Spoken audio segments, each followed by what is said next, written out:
Benarkah PSSI sedang menyiapkan kejutan terbesar untuk timnas Indonesia? Nama Pascal Struijk kembali ramai diperbincangkan sebagai calon pemain naturalisasi terbaru. Bukan hanya itu, beberapa pemain keturunan lainnya juga dikabarkan masuk radar PSSI. Jika semua rumor ini benar-benar menjadi kenyataan, timnas Indonesia berpotensi memiliki skuad yang jauh lebih kuat untuk menghadapi Piala AFF 2026, kualifikasi Piala Asia, hingga kualifikasi Piala Dunia berikutnya. Lalu, seberapa besar peluang Pascal Struijk membela Garuda? Siapa saja pemain yang dirumorkan akan menyusul? Dan bagaimana dampaknya bagi kekuatan timnas Indonesia? Semua akan kita bahas secara lengkap dalam video kali ini. Jadi pastikan kalian menonton sampai selesai. Rumor naturalisasi kembali memanaskan jagat sepak bola Indonesia. Dalam beberapa hari terakhir, nama Pascal Struijk menjadi topik yang paling banyak dibicarakan oleh para pecinta timnas Indonesia. Bek bertubuh jangkung yang bermain di Inggris itu kembali dikaitkan dengan skuad Garuda karena disebut memiliki garis keturunan Indonesia. Namun perlu ditegaskan sejak awal bahwa hingga saat ini belum ada pengumuman resmi dari PSSI mengenai proses naturalisasi Pascal Struijk. Artinya, kabar yang beredar masih sebatas rumor dan spekulasi yang berkembang di media sosial maupun di kalangan supporter. Meski begitu, rumor tersebut tetap menarik untuk dibahas karena jika suatu hari menjadi kenyataan, Indonesia berpotensi mendapatkan tambahan pemain berkualitas di lini pertahanan.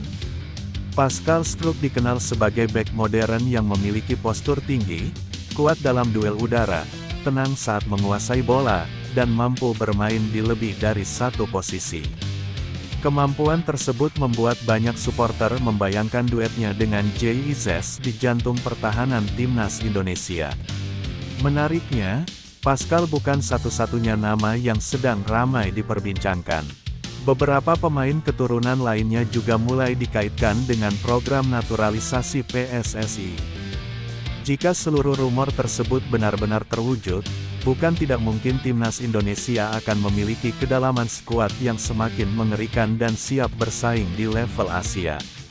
Lantas, siapa saja nama-nama yang sedang dirumorkan? Seberapa besar peluang mereka bergabung dengan timnas Indonesia? Dan apakah PSSI benar-benar sedang menyiapkan kejutan besar untuk para pendukung Garuda? Mari kita bahas satu per satu. Bagi sebagian besar pecinta sepak bola Indonesia, nama ini tentu sudah tidak asing lagi. Pascal Struijk merupakan seorang bek tengah yang memiliki pengalaman bermain di kompetisi sepak bola Inggris. Dengan postur hampir 190 cm, ia dikenal sangat kuat dalam duel udara, memiliki kemampuan membaca permainan dengan baik, serta cukup tenang saat menguasai bola. Bahkan, selain bermain sebagai bek tengah, ia juga dapat ditempatkan sebagai bek kiri ketika dibutuhkan. Kemampuan inilah yang membuat banyak pengamat menilai Pascal memiliki karakter yang cocok dengan gaya bermain timnas Indonesia saat ini. Dalam beberapa tahun terakhir, skuad Garuda tidak lagi hanya mengandalkan pertahanan rapat, tetapi juga mulai membangun serangan dari lini belakang. Seorang bek yang mampu mengalirkan bola dengan akurat menjadi kebutuhan penting dalam sistem permainan modern. Tidak heran jika setiap kali nama Pascal Struijk muncul, antusiasme para supporter langsung meningkat. Banyak yang mulai membayangkan bagaimana kuatnya lini belakang Indonesia apabila Pascal benar-benar bergabung dan berduet bersama Jay Izzes, Nis Hilgers, Kevin Dix, maupun Kelvin Verdong. Di atas kertas, kombinasi para pemain tersebut tentu akan menjadi salah satu lini pertahanan terbaik yang pernah dimiliki timnas Indonesia. Memasuki pembahasan berikutnya, mari kita melihat beberapa nama lain yang juga mulai dikaitkan dengan program naturalisasi timnas Indonesia. Meski belum ada konfirmasi resmi dari PSSI, rumor-rumor ini terus menjadi perbincangan hangat di kalangan pecinta sepak bola nasional. Nama pertama yang cukup sering muncul adalah Luke Vickeri. Penyerang muda berdarah Indonesia ini beberapa kali disebut-sebut masuk dalam radar pemantauan PSSI. Banyak supporter menilai timnas Indonesia masih membutuhkan tambahan penyerang dengan postur tinggi, penyelesaian akhir yang tajam, dan kemampuan membuka ruang di lini depan. Jika suatu saat Luque benar-benar bergabung, tentu ia dapat menambah persaingan di sektor penyerangan yang saat ini sudah dihuni beberapa pemain berkualitas.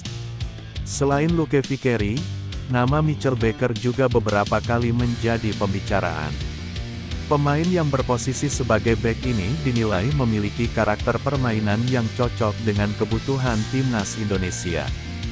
Dengan kemampuan bertahan yang baik serta sanggup membantu serangan dari sisi lapangan, Mitchell dianggap bisa menjadi opsi tambahan apabila Indonesia membutuhkan rotasi pemain di lini belakang. Namun sekali lagi, Garuda fans, hingga saat ini kedua nama tersebut masih sebatas rumor. Belum ada pengumuman resmi dari PSSI mengenai proses naturalisasi mereka.